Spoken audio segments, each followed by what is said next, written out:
Ela diz o seguinte, ó, considere o sistema L-CIT descrito pela equação diferencial d² mais 2d vezes y de t, quando a entrada é x de t igual a exponencial u de t, e as condições iniciais são y0 igual a 1 e y'0 igual a 4. E ele pede para calcular. A primeira é resposta de entrada nula, que foi o que nós fizemos. Tá? Então, aqui já está pronta a resposta de entrada nula. Seria basicamente resolver a equação diferencial que foi dada, só que considerando a entrada como sendo zero, tá? A entrada sendo nula. Agora nós vamos para o item B. No item B, ele pede para calcular a resposta ao impulso unitário.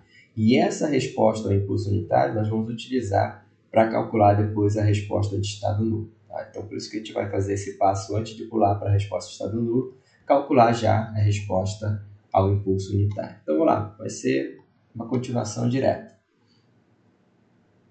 Então, vou deixar até aqui. Então, vamos lá. Agora, o item B, nós vamos calcular a resposta ao impulso unitário. E como que nós vamos calcular essa resposta ao impulso unitário? Então, vamos voltar aqui rapidinho no nosso slide da sala de aula, que ele diz para a gente o seguinte. Ele diz que uma forma alternativa de calcular essa resposta ao impulso unitário é essa aqui, que eu vou, inclusive, já tirar um print dela. H de t é igual a B0 ΔT mais o PD multiplicando YN vezes tudo isso multiplicado por U de t. Tá? Onde se YN é a combinação linear dos modos característicos do sistema que está sujeito a essas condições iniciais aqui. Tá? Então aqui é um ponto muito importante porque o problema ele nos deu condições iniciais. Tá? Se vocês lembrarem lá, o problema ele dava condições iniciais para a gente. Só que nós não vamos utilizar elas. Para calcular a resposta ao impulso unitário, nós vamos utilizar essas condições iniciais aqui, que diz para a gente o seguinte: todas essas condições iniciais são iguais a zero, com exceção daquela de maior ordem. Então, como lá o nosso sistema é um sistema de ordem 2, significa que nós vamos ter duas condições iniciais. E aí, se nós temos duas condições iniciais, eu vou ter uma para y0, e eu vou ter uma para y' em 0. Tá? Então, como eu sei que só a da derivada de maior ordem, que vai ser igual a 1, então automaticamente essa aqui vai ter que ser 1. E todas as outras anteriores precisam ser 0. Então, como só tenho uma antes da derivada de primeira ordem, significa então que essa tem que ser 0. Então, naquele caso lá, ó, as nossas condições iniciais vão ser essas duas aqui. y0 igual a 0 e y'0 igual a 1. E sobre esse B0 que aparece aqui para a gente, uma forma bem simples da gente identificar o valor dele, na verdade, identificar se a gente precisa ou não ir atrás dele, é só olhar a ordem dos polinômios, do PD e do QD. Se a ordem do PD é menor do que a ordem do QD, então o B0 é 0. E aí, automaticamente, esse termo aqui some na nossa solução. Mas agora, se não é menor, se é igual ou maior, então esse B0 ele não vai ser 0. A gente vai ter que ir lá no nosso polinômio, que daí essa aqui é a forma geral dele. Então, eu vou identificar aqui qual é a ordem da equação diferencial. Nesse caso aqui, vamos supor que é n. Tá? Então, eu vou vir aqui no polinômio do x de t, vou identificar onde que está a derivada de ordem n e olhar qual é o coeficiente dela. O coeficiente dela, então, será o valor do B0. Então, observa que eu tenho uma equação de segunda ordem. O polinômio do y é esse aqui, d² mais 2d. E o polinômio do x, observa que não aparece nenhum termo do operador diferencial d aqui. Então, é como se eu tivesse um polinômio 1 aqui. Tá? Então, observa que a ordem desse polinômio aqui é menor do que a ordem do polinômio do y de t. O que significa? Significa que o nosso B0 vai ser 0.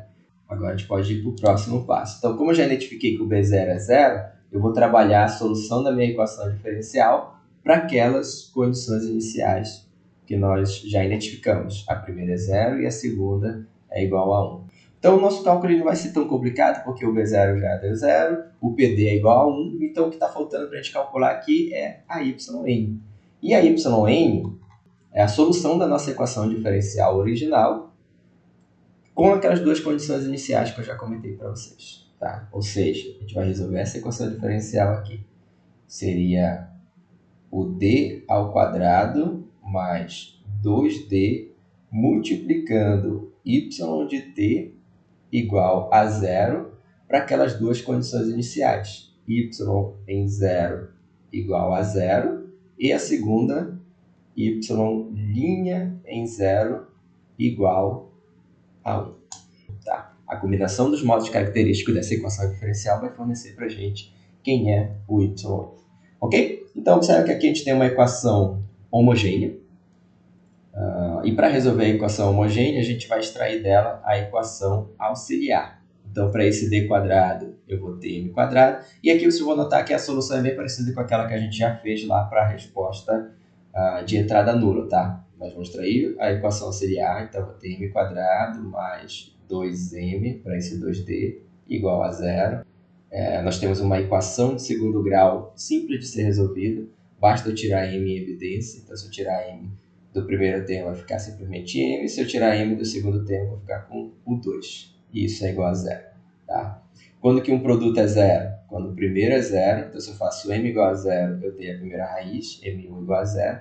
E se eu faço m mais 2 igual a zero, eu tenho a segunda raiz, m2 igual a menos 2. E assim eu encontrei as raízes. As raízes do meu polinômio característico ou da equação auxiliar, dependendo de como você vai chamar, é 0 e menos 2. Logo, nós estamos no caso 1, lá de equações diferenciais homogêneas, que diz para mim o seguinte: nós temos duas raízes reais distintas. Logo, a solução, que vai ser o yn, vai ser igual a uma constante vezes a exponencial da primeira raiz, e aí, pelo mesmo motivo, a exponencial da primeira raiz vezes t vai nos dar um resultado igual a 1. Tá? Então, aqui eu teria, só colocar para ficar bem evidente, seria a exponencial de 0 vezes t. 0 é a primeira raiz vezes t. Só que 0 vezes t é 0 e exponencial de 0 é 1. E 1 vezes C1 é o próprio C1, então a gente não precisa colocar essa exponencial. Mais um C2 exponencial da segunda raiz, menos 2 vezes t. Então, seria exponencial de menos 2t. Ok? Então, essa aqui é a primeira cara já para a nossa yn. Então, já está aqui a primeira cara para yn. O que nós vamos fazer? Nós vamos agora utilizar as condições iniciais para determinar o valor do C1 e do C2. Estão aqui as condições iniciais, y0 igual a 0 e y'0 igual a 1. Utilizando essas condições iniciais, nós vamos determinar yn. Se nós utilizarmos as condições iniciais originais do problema, nós estaríamos calculando a resposta de entrada nula, que a gente já calculou. Inclusive, ela está aparecendo bem aqui. Ó. Nós já calculamos anteriormente e nos deu esse resultado. Só que como nós queremos agora a resposta do impulso unitário, eu não preciso da resposta de entrada nula, eu preciso do yn. E o yn nós calculamos com essas condições iniciais. Então, observe que novamente aqui eu preciso da derivada da solução para poder utilizar essa segunda condição inicial. Então, eu vou derivar aqui a minha solução antes de prosseguir. Então, eu vou ter aqui a derivada y'm de t. Vamos lá, derivada de uma constante é zero e essa derivada aqui vai ser menos 2c2 exponencial de menos 2t. Agora sim, eu tenho o yn e a derivada do yn.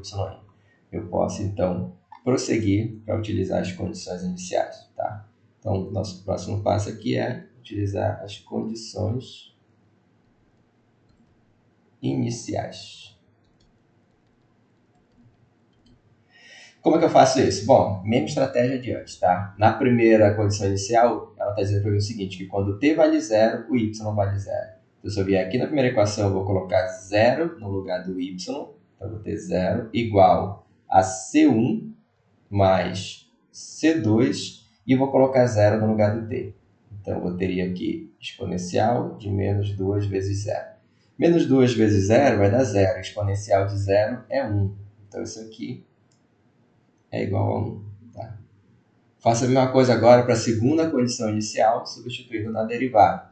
Então, o que diz a segunda condição inicial para mim? Ela diz o seguinte, ó, que quando t vale 0, o y' vale 1. Então, eu venho aqui no lugar do y' e vou colocar 1. Então, eu vou ter 1 igual a menos 2 C2 exponencial, e aí novamente eu vou colocar 0 no lugar do t, Então, ficaria menos 2 vezes 0. Menos 2 vezes 0 dá 0, a exponencial de 0 é 1. Então, simplificando aqui o nosso sistema, vai ficar da seguinte forma: 0 igual a C1 mais C2. E na segunda equação eu tenho 1 igual a menos 2C2. Um sistema simples de resolver, porque a partir da segunda equação, a gente já consegue determinar o valor do C2. Então, vamos continuar bem aqui. O valor do C2 vai ser quanto? Se eu isolar o C2, eu vou ter C2 igual a menos 1 sobre 2. E aí nós temos na segunda equação, substituindo, eu posso agora pegar esse C2 e substituir ele aqui na primeira equação. Se eu fizer isso, nós teremos o seguinte resultado. Vou ter 0 igual a C1 menos o C2, que é menos 1 sobre 2. Ou seja, o C1 vai ser igual a 1 sobre 2. Então, observe que eu acabei de encontrar o valor do C2 e encontrei o valor do C1. Eu posso voltar lá na nossa solução original, que é essa daqui, e reescrever ela agora com os novos valores. Então, portanto,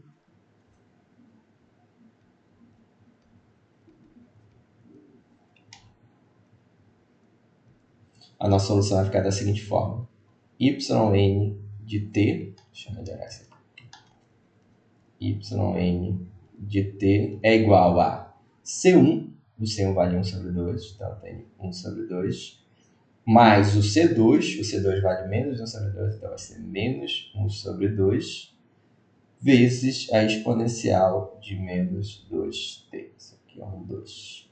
Okay? Então, essa aqui é a nossa solução yn atualizada. Deixa eu marcar aqui também, porque agora a gente já está quase chegando no final da solução.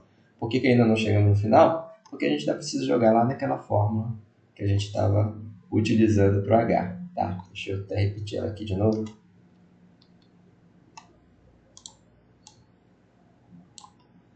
Porque agora basta substituir. Vou colocar bem aqui, ó.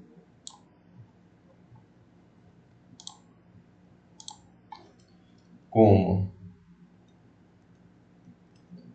nós temos esse resultado aqui para o H, deixa eu improvisar aqui, ó. Nós temos esse resultado para o H, então